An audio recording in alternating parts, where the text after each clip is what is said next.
అత్తయ్య గారు ఆ,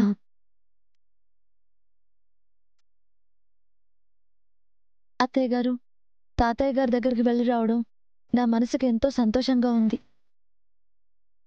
ఆ ఊరు, అమ్మవారి గుడి, జాతర ఎప్పటికీ నా మనసులో నిలిచిపోతాయి అత్తయ్య గారు. అవునమ్మా, కుటుంబం గురించి ఆలోచించి తప్పక మన సొంత ఊరు విడిచి ఇక్కడికి రావాల్సి వచ్చింది గాని ఉహుం, లేదంటే కోడళ్ళుగా మేము దీపం పెట్టినా ఆ ఇంటిని విడిచి రావడం ఆ రోజు మాకు మనసు భారంగానే అనిపించింది. మనసు భారంగా ఉన్నా, బాధగా ఉన్నా జీవితంలో తప్పని కొన్ని ప్రయాణాలు చెయ్యక తప్పదానందా. అయినా ఇల్లు విడిచి దూరంగా వచ్చినంత మాత్రాన ఆ ఇంటితో ముడిపడిన బంధం తెగిపోతుందా? మనుషుల్లాగా ఇవాళ కార్లు, బంగ్లాలు సంపాదించి మహావృక్షమై ఎంత ఎత్తుకెదిగినా మనం విత్తనంగా మొదలైన చోటు మాత్రం ఆ గడపే కదా. కరెక్ట్గా చెప్పావు తమ్ముడు. ఏదైతేనే అమ్మవారి జాతర పుణ్యమని ఈ బిజీ లైఫ్ నుంచి కొంత విరామం తీసుకొనైనా ఆ ఊరికి వెళ్ళొచ్చాం. ఆ అమ్మవారి దర్శనం చేసుకుని వచ్చాం. మనసుకు చాలా ఆనందంగా ఉంది. కానీ ఊరెళ్ళొచ్చినా మనసుకు ఒకటే లోటుగా ఉంది.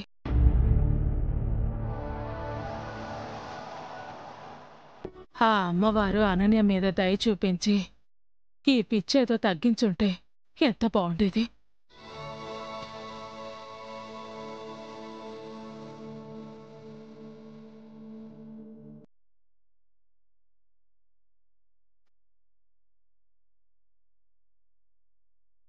Sir courier.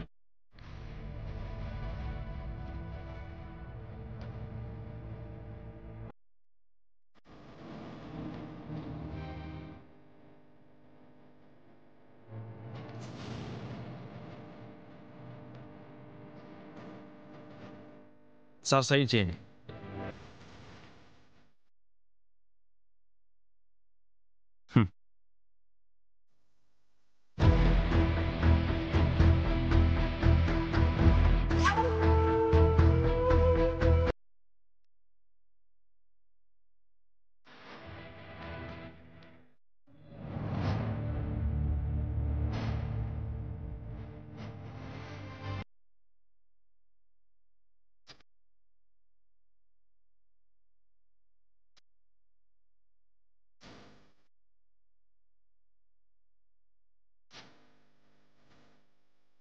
నేను నిజంగా అలా చేయలేదండి. అయినా నేనెందుకండి? నా అక్కకి చెడు జరగాలని కోరుకుంటాను. అక్కకి ఆరోగ్యం బాగుపడితే అందరికన్నా ముందు సంతోషపడేది నేనేనండి.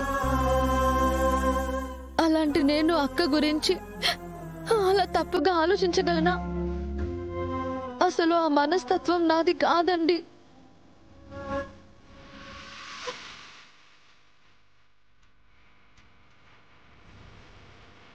నువ్వు ఆ పని చేసావంటే నేను నమ్మలేదు శరణ్య. కానీ విశాల్ ఎందుకలా లెటర్ రాసుంటాడు? నేను నీ మాటని ఎంత బిలీవ్ చేస్తానో వాడిని కూడా అంతే బిలీవ్ చేస్తాను. వాడి గురించి నాకు బాగా తెలుసు. ఏవండి, చెయ్యని తప్పుని ఇలా మోయడం నాకు చాలా బాధగా ఉందండి. నా వల్ల కావడం లేదు. శరణ్య, నువ్వే తప్పు చేయలేదని నీ మనస్సాక్షికి తెలిసినంత మాత్రాన మిగతా వాళ్ళు కూడా నీ మనసును అర్థం చేసుకొని కరెక్ట్ అని అనుకోవాలనుకోవడం ఏమీ లేదు. ఆ లెటర్ విశాల్ రాశాడని నమ్ముతున్నారు. అసలు ఆ లెటర్ని విశాల్ ఎందుకు రాయాల్సి వచ్చిందో, ఏం జరిగిందో వాడే వచ్చి చెప్తే కానీ వాస్తవం ఏంటో బయటపడదు. ముందు వాడు ఎక్కడున్నాడో తెలుసుకోవాలి.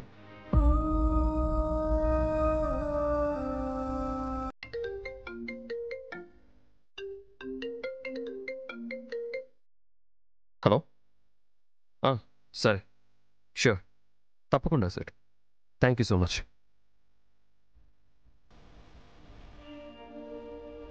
శరణ్య, మన కొత్త ప్రాజెక్ట్కి సంబంధించిన మీటింగ్ ఉందని కాల్ చేశారు.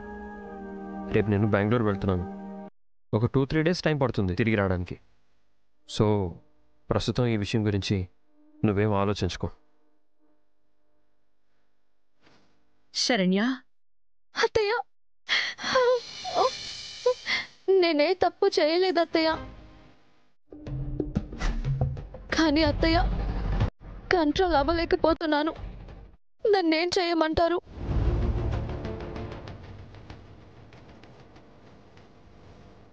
దర్శన్, ప్రాజెక్ట్ మీటింగ్ అని బెంగళూరు వెళ్తున్నట్టున్నావు కదా? అవునమ్మా, ఇందాకే కాల్ చేశారు. విన్నాను. నీతో పాటు రేపు శరణ్య కూడా బెంగళూరుకు వస్తుంది.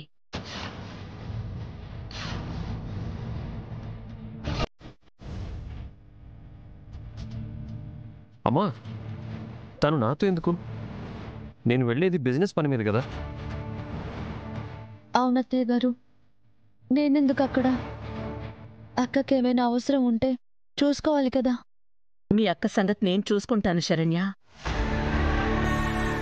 తన పిచ్చిని వదిలించే పనిలోనే నేనుంటాను. తన గురించి నువ్వేం టెన్షన్ పడద్దు. దర్శన్, ప్రస్తుతం శరణ్య పరిస్థితి ఏం బాగోలేదు. అన్నీ కుదుట పడేంతవరకు ఓ 4 రోజులు ప్రశాంతంగా ఈ ట్రిప్ని ఎంజాయ్ చేసిరండి.